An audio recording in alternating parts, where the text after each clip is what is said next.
শ্রীরামকৃষ্ণের সঙ্গে নরেন্দ্রনাথের প্রথম দেখা হয় প্রতিবেশী সুরেন্দ্রনাথ মিত্রের বাড়িতে।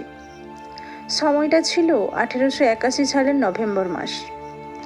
সেখানে ঠাকুর শ্রীরামকৃষ্ণ নিজে নরেন্দ্রনাথকে দক্ষিণেশ্বর আসবার জন্য আমন্ত্রণ জানালেন। এই ঘটনার কয়েকদিন পর নরেন্দ্রনাথ 2-3 বন্ধুসহ দক্ষিণেশ্বরে গেলেন। সময়টা ছিল ডিসেম্বর মাস। সেখানে গিয়ে রামকৃষ্ণের সঙ্গে দেখা হলে তার ঘরে মেঝেতে বন্ধু বান্ধবদের সঙ্গে মাদুর পেতে মাদুরের উপরেই বসলেন। সেখানে ঠাকুর শ্রীরামকৃষ্ণের অনুরোধে ব্রাহ্ম সমাজের ওপর একটি গান শোনালেন তিনি। গানটি শেষ হলে হঠাৎই শ্রীরামকৃষ্ণ তার হাত ধরে উত্তরের বারান্দায় একান্তে নিয়ে গেলেন এবং চোখের জল ফেলতে ফেলতে নরেন্দ্রনাথকে বলতে লাগলেন, এতদিন পর আসতে হয়, আমি জানি প্রভু, তুমি সেই পুরাতন ঋষি নররূপী নারায়ণ, জীবের দুর্গতি দূর করার জন্য আবার শরীর ধারণ করেছ, ইত্যাদি ইত্যাদি। নরেন্দ্রনাথ হকচকিয়ে গেলেন এবং ভাবতে লাগলেন, এ আমি কাকে দেখতে এসেছি? এ তো একেবারে উন্মাদ। তারপর নরেন্দ্রনাথ মাদুরে এসে সবার সঙ্গে বসলেন।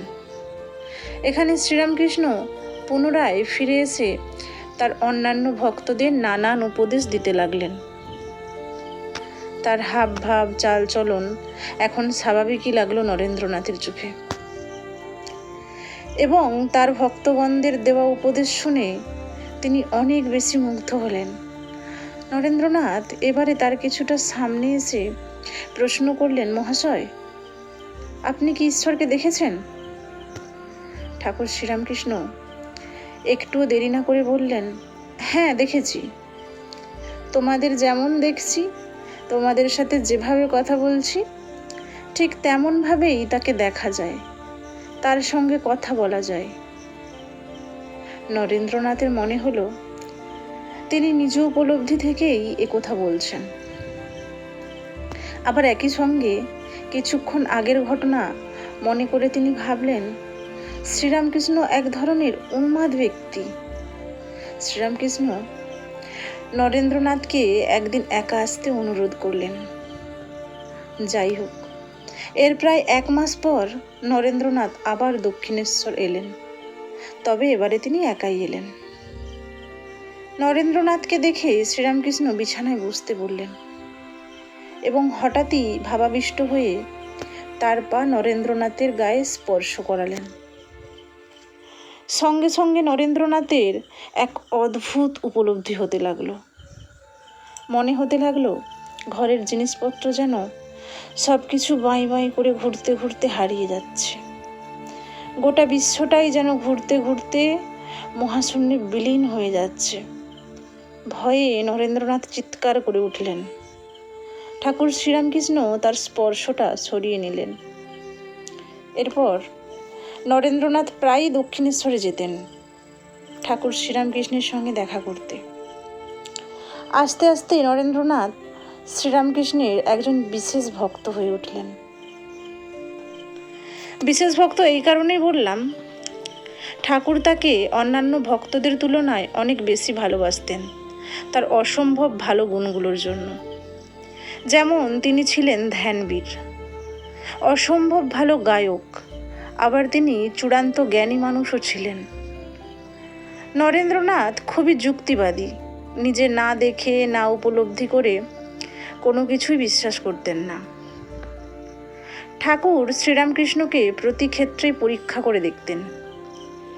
এমন একটি ঘটনা আপনাদের সামনে তুলে ধরব। ঠাকুর শ্রীরামকৃষ্ণ চরম আন্তরিকতার সঙ্গে ধন ঐশ্বর্য ত্যাগ করায় তিনি টাকা পয়সায় স্পর্শ পর্যন্ত করতে পারতেন না। তবে কোনোভাবে যদি স্পর্শ করে ফেলতেন, তার হাতে অসম্ভব যন্ত্রণা শুরু হয়ে যেত, এমনকি হাত বেঁকে যেত। শ্রীরামকৃষ্ণের এই শারীরিক প্রতিক্রিয়া খাঁটি না ভুজরুকি তা পরীক্ষা করার জন্য নরেন্দ্রনাথ এক সময় বিশেষভাবে উদ্গ্রীব হয়ে উঠলেন। একদিন দক্ষিণেশ্বরে এসে তিনি দেখেন শ্রীরামকৃষ্ণের ঘর ফাঁকা। শুনলেন তিনি কলকাতা গেছেন। এই সুযোগে তিনি একটি টাকা তার বিছানার তলায় রেখে দিলেন, আর তিনি ধ্যান করতে চলে গেলেন। ঠাকুর কলকাতা থেকে ফিরলে তিনিও চলে এলেন। ঠাকুর ঘরে ঢুকে বিছানায় বসতে গেলে বিছানার সঙ্গে স্পর্শ হওয়া মাত্র তিনি যন্ত্রণায় লাফিয়ে উঠলেন, আর এদিক ওদিক নির্বাকের মতো দেখতে লাগলেন। এক সেবক সেই দেখে বিছানা চাদরটা টেনে তুলতেই টাকাটি মাটিতে পড়ে গেল। এই দেখে নরেন্দ্রনাথ একটি কথাও না বলে ঘর থেকে বেরিয়ে গেলেন।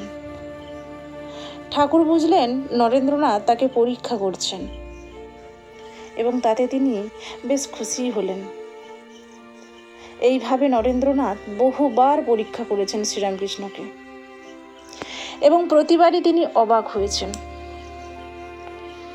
তর্ক বিতর্কের দ্বারাও প্রতিবারই ঠাকুরের উত্তরে তিনি মুগ্ধ হয়েছেন। এইভাবেই চলছিল বেশ কিছুদিন। তবে 1884 খ্রিস্টাব্দের 25শে ফেব্রুয়ারি নরেন্দ্রনাথের পিতা বিশ্বনাথ দত্ত দেহত্যাগ করলেন।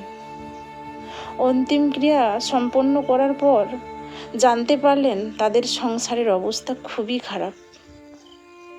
তার খরচপ্রিয় পিতা কোনো টাকা পয়সা রেখে যাননি, বরং কিছু ঋণ রেখে গেছেন। তখন নরেন্দ্রনাথ চাকরির সন্ধানে বেরোলেন। কোথাও চাকরি মিলল না। বাবা বেঁচে থাকাকালীন যারা নরেন্দ্রনাথকে সাহায্য করতে পারলে নিজেদের ধন্য মনে করতেন, তারাও ক্ষমতা থাকা সত্ত্বেও মুখ ফিরিয়ে নিলেন। সংসারের এই বীভৎস পরিস্থিতি দেখে নরেন্দ্রনাথের মন দুঃখ ও তিক্ততায় ভরে গেল। এইভাবে আর্থিক কষ্ট চলতেই থাকলো।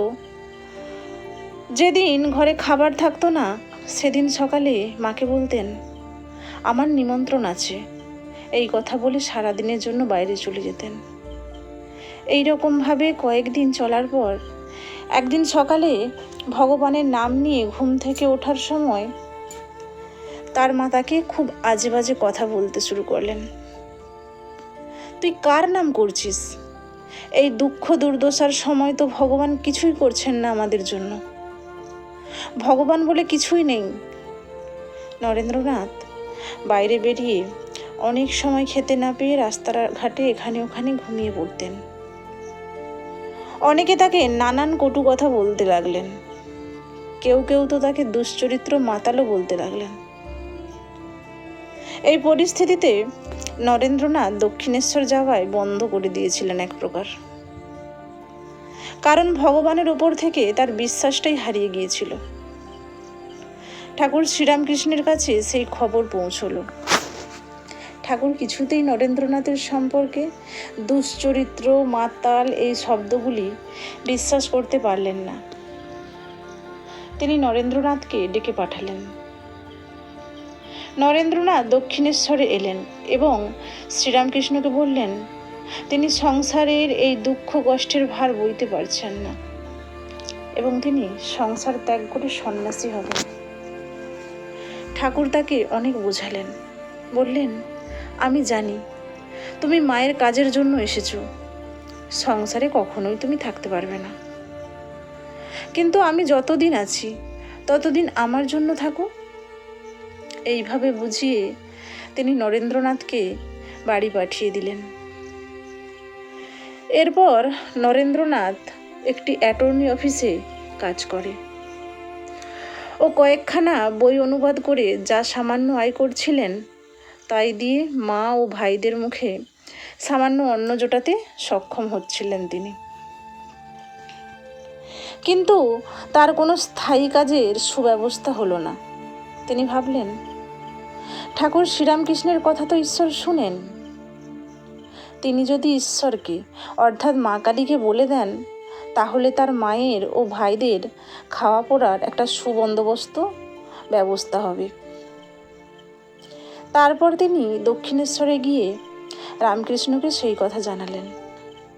তখন রামকৃষ্ণ বললেন, ওরে, আমি তোমাকে সব সময় বলি নরেন্দ্রর দুঃখ কষ্ট দূর কর মা, কিন্তু তুই মাকে মানিস না তো, তাই তো মা তোর কথা শোনে না। আচ্ছা, আজ মঙ্গলবার, আমি বলছি আজ রাতে মা কালীর ঘরে গিয়ে যা চাইবি মা তোকে তাই দেবেন। তিনি ইচ্ছা করলে কি না পারেন। নরেন্দ্রনাথ মূর্তি পূজার ঘোর বিরোধী ছিলেন, কিন্তু আজ তার মনে হলো ঠাকুর শ্রীরামকৃষ্ণ যখন বলছেন তখন মা কালীর কাছে প্রার্থনা করা মাত্রই তার দুঃখ দুর্দশা ঘুচে যাবে।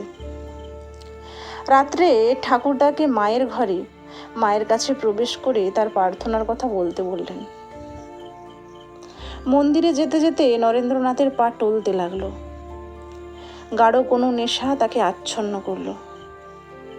মন্দিরের ভেতর প্রবেশ করে তিনি দেখলেন সত্যি সত্যিই মা চিন্ময়ী, সত্যি সত্যিই জীবিতা, অনন্ত প্রেম সৌন্দর্যের প্রস্রবণ স্বরূপিণী। এই অদ্ভুত অনুভূতিতে তার প্রেম ভক্তি জাগ্রত হলো। তিনি বারবার করে প্রণাম করে বলতে লাগলেন, মা, বিবেক দাও, জ্ঞান দাও, ভক্তি দাও, বৈরাগ্য দাও, যাতে তোমার এই অপরূপ দর্শন নিত্য পাই, এই রকম করে দাও মা। মন্দির থেকে ফিরতেই ঠাকুর জিজ্ঞাসা করলেন, কী রে, মায়ের কাছে সাংসারিক অভাব দূর করার প্রার্থনা করেছিস তো? নরেন্দ্রনাথ বললেন, না মশাই, একদম ভুলে গেছি। তাই তো, এখন কি করি? ঠাকুর বললেন, ফের যা। নরেন্দ্রনাথ আবার মন্দিরে গেলেন এবং একই ঘটনা ঘটল। ঠাকুর জিজ্ঞাসা করলেন, এবার বলেছিস তো? নরেন্দ্রনাথ বললেন, না মশাই, মাকে দেখে সব ভুলে যাচ্ছি, শুধু জ্ঞান ভক্তি লাভের কথাই বলছি। কি হবে এখন? ঠাকুর বললেন, ধুর ছড়া, নিজেকে সামলে তুই প্রার্থনাটা করতে পারলি না? পারিস তো আবার যা, ওই কথাগুলো বলে আয়। কিন্তু এবারে মন্দিরে প্রবেশ করে দারুণ লজ্জার অনুভূতি হলো। ভাবলেন, এ কি তুচ্ছ কথা মাকে বলতে এসেছি। ঠাকুর যে বলেন রাজার প্রসন্নতা লাভ করে লাউ কুমড়ো ভিক্ষা চাওয়া, এ তো সেই রকম নির্বুদ্ধিতা। এমন হীনবুদ্ধি আমার? লজ্জায় ঘৃণায় বারবার প্রণাম করতে করতে তিনি বলতে লাগলেন, আমি কিছুই চাই না মা, শুধু জ্ঞান দাও আর বুদ্ধি দাও। তিনি বাইরে ঠাকুরকে সবটা বললেন। আমি কিছুতেই এমন তুচ্ছ জিনিস মায়ের কাছে চাইতে পারলাম না, লজ্জা করলো বড্ড। আপনাকেই বলে দিতে হবে আমাদের যেন ভাত কাপড়ের অভাব না হয়। এই সময়টা ছিল 1885-র 6 বা 7 মার্চ। নরেন্দ্রনাথ নাছোড়বান্দা ছিলেন, তাই অনেক অনুরোধের পর শ্রীরামকৃষ্ণ বললেন, আচ্ছা যা, তোদের মোটা ভাত কাপড়ের অভাব কোনোদিনও হবে না। সমাপ্ত। যদি এই তথ্যগুলিকে ভালো লেগে থাকে তাহলে চ্যানেলটিকে সাবস্ক্রাইব করে পাশে থাকবেন।